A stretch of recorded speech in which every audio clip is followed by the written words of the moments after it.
My phone rang at 9:17 p.m. 3 short vibrations. My son's ringtone. I answered on the second buzz. At first, there was nothing but breathing, thin, shaky, the kind a child makes when he's trying not to cry but can't hold it in. Then his voice slipped through the static like a cracked whisper.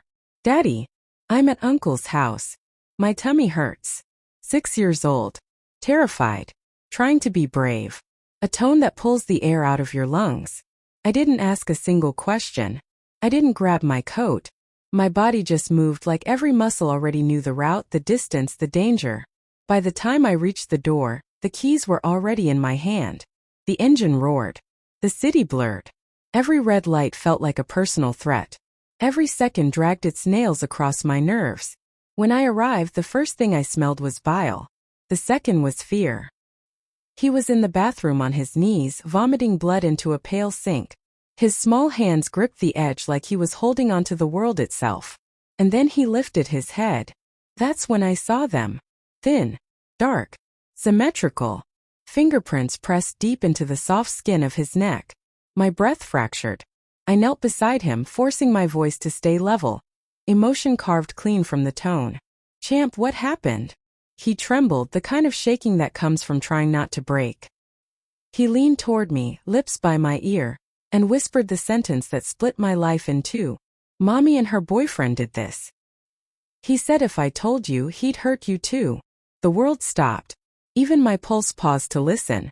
I called the cops with steady hands. The shaking would come later, after the truth began unfolding like a slow, poisonous flower. Infidelity is a word people whisper. But in my house it wasn't a rumor. It was a smell, a shift, a silence. I'd seen it forming for months. Her late-night messages, the perfume she wore to run errands, the half-second hold of breath whenever I asked an innocent question.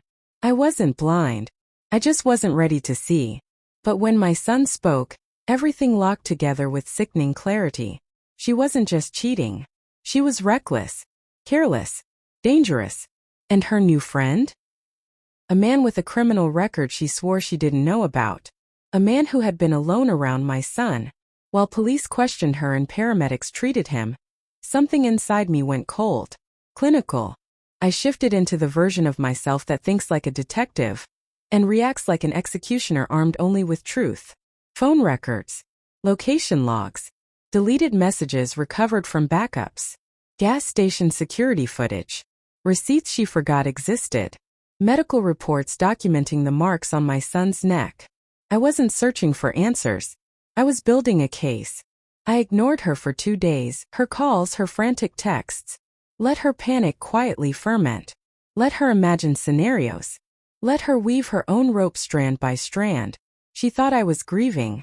She thought I was confused. She didn't know I was sharpening the truth like a blade.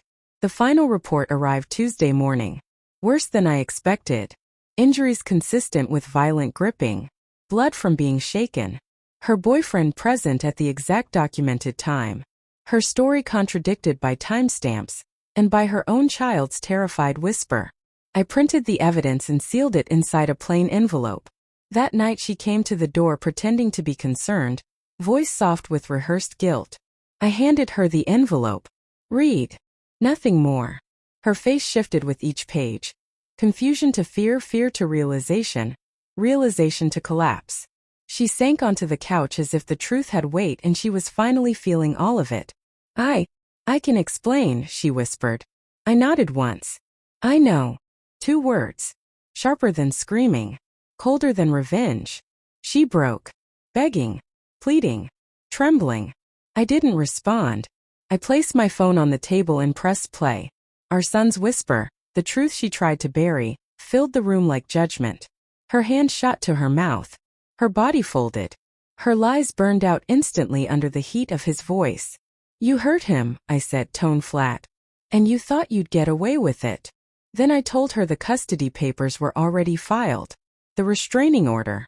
The criminal investigation. No yelling. No chaos. Just fact. Revenge doesn't need fire.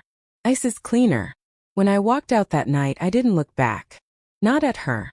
Not at the house we'd built. Not at the life she shattered. My son slept peacefully in the back seat, finally safe. For the first time in months, my mind was quiet. Truth has a sound. Cold. Clean. Final. And as I drove into the dark, I understood something I should have learned long ago. Some people don't deserve forgiveness. Some stories don't end with healing. Some endings must be carved, not softened. And this one, I carved myself.